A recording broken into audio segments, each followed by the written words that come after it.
واپس دلوانا ہے اور ایک بیگر نہیں چوزر بننا ہے. اور جو اختلافات ہیں, اختلاف میں نہیں کہوں گا, جو اعتراضات ہیں, جو جینون گریونسز ہیں ہمارے چھوٹے صوبوں کی, اگر ہم نے اپنا پاکستان کو آگے لے کے جانا تو ان کو ایڈریس کرنا ہوگا اور صحیح معنوں میں ایک فیڈرل یہاں پر پاکستان کو اس کو شکل دینی ہوگی. اور ہر لحاظ سے جو صوبوں کے اختیارات ہیں ان کو پروٹیکٹ کرنا ہوگا ہر صورت, تبھی محبت اور یگانگت اور خوش دلی اور پیار وہ بڑھے گا. لوگ آتے جاتے رہتے ہیں, آپ یورپ کو دیکھ لیں کہ کتنے کئی سو سال وہ ایک دوسرے کے دستوں گریباں تھے. وہ فرانس میں وہ گلوٹین کرتے تھے, لڑائیاں لڑتے تھے, برطانیہ, فرانس اور یورپ. آئے دن لاکھوں کروڑوں لوگ وہاں پر مر گئے, کئی جنگیں لڑیں, اور آج وہاں پر کیا ہے, وہاں پر کامن مارکیٹ ہے, یورپین یونین ہے. تو کیا ہم اپنے ملک کے اندر 4 صوبوں کو, گلگت بلتستان کو, آزاد کشمیر کو ہم ایک لڑی میں نہیں پرو سکتے؟ پیار اور محبت سے, شفقت سے. اگر کوئی مجھ سے کوئی سخت بات کرتا ہے, اپنا جائز گلا پیش کرتا ہے, تو میرا فرض ہے کہ میں کہوں یار آپ بیٹھیں, ٹھنڈا گلاس کا پانی پئیں, چائے پئیں, میں آپ کو کھانا کھلاتا ہوں. آپ کی اگر کوئی جنون بات ہے تو میں معذرت چاہتا ہوں, آئندہ آئیں مل کے اس ملک کو اکٹھا بنائیں. تو میرا ایمان ہے کہ آپ دیکھیں گے کہ بلوچستان اور کے پی کے اور سندھ اور باقی وہ پنجاب سے بھی آگے بڑھ کے پاکستان کو بنائیں گے. لیکن اگر ہم ان کو حقوق ان کے سلب کریں گے اور پاکستان کو ہم سمجھیں گے کہ بھئی صرف ایک بڑا صوبہ ہے, تو یہ بہت بڑی غلط فہمی ہے. یہ بہت بڑی غلط فہمی ہے. میں سمجھتا ہوں کہ صرف اور صرف پیار, محبت, آئین کی رسپیکٹ, اس کی قدر و منزلت کے ساتھ ہی یہ ملک آگے بڑھے گا. وسائل کی منصفانہ تقسیم, اسی سے یہ ملک آگے بڑھے گا. میں آخر میں یہ تجویز پیش کرنا چاہتا ہوں, بار کاؤنسلز کا ایک مرتبہ, پاکستان بار کاؤنسل کے ایک مرتبہ پھر دل کی اتھاہ گہرائیوں سے میں شکریہ ادا کرتا ہوں. اصل بات یہ ہے کہ ایک ایماندار, ایک محنتی, ایک کمپٹنٹ, ایک ابو بورڈ, ایک اے پولیٹیکل منصف کس طرح اس کا انتخاب کیا جائے. یقیناً پارلیمان کا اس میں بڑا امپورٹنٹ رول ہے, اس میں کوئی دو رائے نہیں, لیکن وہ کیا طریقہ کار ہے. کیونکہ ماضی میں پارلیمان میں بھی جب آتے تھے تو بعض حوالوں سے اخبارات میں ٹی وی بعض سوالیہ نشان اٹھتے تھے. ایک ایسا سکے بند وہ آپ, میں سمجھتا ہوں کہ آپ سے زیادہ, کالے کوٹوں والوں سے زیادہ کوئی نہیں جانتا, تجربہ رکھتا کہ وہ ہمیں بتائیں کہ کس طریقے سے کہ ایک, چاہے وہ ماچی گوٹ ہو, چاہے وہ اپنا سراب گوٹ ہو, چاہے وہ قصہ خانی بازار ہو, چاہے وہ گوادر ہو, چاہے وہ لاہور ہو, منصف جس نے انصاف دینا ہے بغیر رنگ کے دیکھے, کسی امتیاز کے, وہ منصف کس طرح چنا جائے گا جو صحیح منصفی کرے. 100% تو کبھی دنیا میں آپ اچیو نہیں کر سکتے, مگر 99%, اگر آپ 98%, 95% آپ اچیو کر لیں تو یہ بہت بڑی کامیابی ہے. برطانیہ میں آج آپ چلے جائیں, میں نے اس دن بھی بات کی تھی ونسٹن چرچل کی, اس نے کہا تھا کہ کیا, سوال پوچھا کہ کیا آپ جنگ جیت رہے ہیں, ان کا کیا ہماری عدلیہ آزاد ہے, ان کا what relevance this has with my question. ان کا اگر عدلیہ آزاد ہے تو پھر ہم جنگ جیتیں گے. یعنی یہاں تک کنوکشن اور یہاں تک انویورنگ فیتھ. تو میری یہ گزارش ہے آپ سے کہ آپ اس حوالے سے آپ ہمیں دیجیے گا. احتساب کے اوپر میں بات زیادہ اس لیے نہیں کرنا چاہتا کہ ہم احتساب نہیں, انتقام کی چکی سے ہم گزر رہے ہیں, اور اللہ تعالیٰ کا مقام شکر ہے کہ اللہ تعالیٰ نے مجھے نہیں, تمام پولیٹیکل پارٹیز کے اکابرین کو, ان کے خاندانوں کے افراد کو یہ ہمت دے رکھی ہے, میڈیا کو ہمت دے رکھی ہے کہ وہ اس انتقام کی چکی سے صبر اور حوصلے سے گزر رہے ہیں. اور میں آئی وونٹ سے کہ اپنا انتقام کا پھر جو اس کا نتیجہ ہوتا ہے وہ بہت برا ہوتا ہے, خدا نہ کرے کہ اس طرح ہو. لیکن اگر اسی طرح ون سائیڈڈ ایک احتساب کے نام پر انتقام کی یہ جو چکی جو ہے جو چلائی جا رہی ہے، اس کے بے پناہ پاکستان کو نقصان ماضی میں بھی ہو چکا، اور خدا نخواستہ I hope I am proven wrong کہ دوبارہ نقصان پہنچ سکتا ہے. لہٰذا ہمیں اس کے اوپر بھی پوری ٹھنڈے دل کے ساتھ اور حوصلے کے ساتھ ہمیں اس کے اوپر سوچنا ہوگا. حکومت وقت کا جو لہجہ اور ان کی ٹون کل آپ نے ایک مرتبہ پھر سن لی ہے، اور اگر میں یہ کہوں تو میں غلط نہیں کہ حکومت کے اپنے کابینہ میں آدھے سے زیادہ وہ لوگ بیٹھے ہیں جن کا اگر ایک فیئر اگر اس کا اکاؤنٹیبلٹی ہو تو وہ بچ نہیں سکتے. But I don't want to make raise any finger. بالکل میں نہیں چاہتا.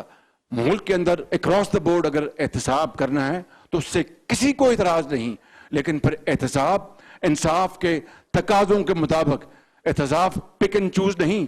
پھر وہ فیس نہ دیکھیں، پھر کیس دیکھیں. تب میں سمجھتا ہوں کہ ملک جو ہے وہ قائد اور اقبال کا پاکستان بنے گا. اللہ تعالیٰ کرے کہ آج کے اس فورم پر جو باتیں ہوئی ہیں، ہم صرف زبانی کلامی نہیں، سب سے پہلے مجھے اور ہم سب کو اللہ تعالیٰ ہمت اور حوصلہ دے کہ پھر اس کے اوپر ہم عمل پیرا ہوں. پاکستان پائندہ باد.